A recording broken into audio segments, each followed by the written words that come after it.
Hello friends, welcome back to my channel. সবাই কেমন আছো? আশা করছি সবাই খুব ভালো আছো। আমিও খুব ভালো আছি, কিন্তু ইদানিং পড়াশোনার এত চাপের জন্য তোমাদের সাথে ঠিক মতো সময় মতো ভিডিও শেয়ার করতে পারছি না। আজকে বাড়িতে চিকেন বিরিয়ানি হবে, ভাবলাম অনেক দিন ধরে তোমাদের সাথে আমি কোনো ব্লগ ভিডিও শেয়ার করি না, তাই আজকে বিরিয়ানির এই রেসিপিটাই শেয়ার করতে চলেছি। আশা করছি সবাই শেষ পর্যন্ত দেখো, অবশ্যই ভালো লাগবে। সকালবেলা আজকে আমরা খুব সকাল সকাল স্নান সেরে আমাদের ব্রেকফাস্ট করে নিয়ে আমরা গোটা মুরগি পরিষ্কার করতে বসে গিয়েছিলাম, যেহেতু আজকে গোটা মুরগির বিরিয়ানি বানানো হবে বাড়িতে। এরপর মা ধুয়ে পরিষ্কার করে মুরগিটাকে সম্পূর্ণভাবে কেটে নিল, আর একদিকে বাসমতি চাল ভিজিয়ে রেখেছিল প্রায় 1 ঘন্টা ধরে, সেটাই ভালো মতো তুলে নিল জল থেকে ছেঁকে ছেঁকে। অন্যদিকে আমি উনুন পাড়ে বসে পড়েছি বিরিয়ানির আলুটা একদম লাল লাল করে ভেজে নিতে এবং বিরিয়ানির চালটা ফুটিয়ে নিচ্ছি। তবে হ্যাঁ, একটা কথা বলে রাখি, আমি বিরিয়ানির জন্য আলু ভাজার আগে থেকেই কিন্তু আমি আলুটা 80% সিদ্ধ করে নিয়েছি। এতে আলুটা ভাজার পর কিন্তু খুব সুন্দর হবে এবং মুচমুচে হবে, পুরো সিদ্ধ হয়ে যাবে। সমস্ত আমার আলু ভাজা কমপ্লিট হয়ে গেলে একদিকে আমি চিকেন কষা করে নিচ্ছি, আর অন্যদিকে পেঁয়াজের বেরেস্তা ভেজে নিলাম। এরপর চিকেনে জল দিয়ে চিকেনটাকে আমি ভালো মতো রান্না করে নিলাম।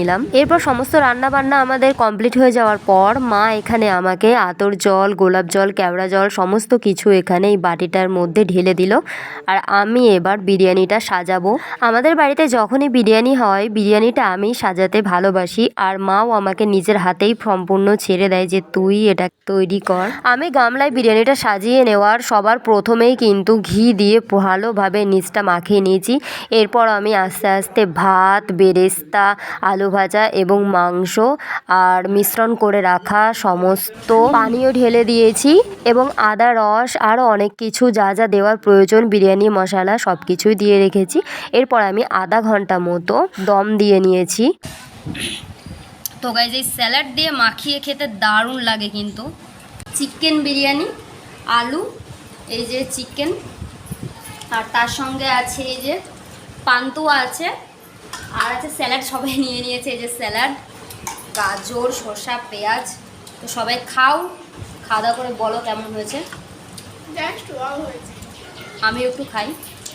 তো গাইজ, এই দুপুরে গরম গরম বিরিয়ানি খেতে কিন্তু খুব ভালোই লাগছে, খেতেও কিন্তু জাস্ট ওয়াও হয়েছে।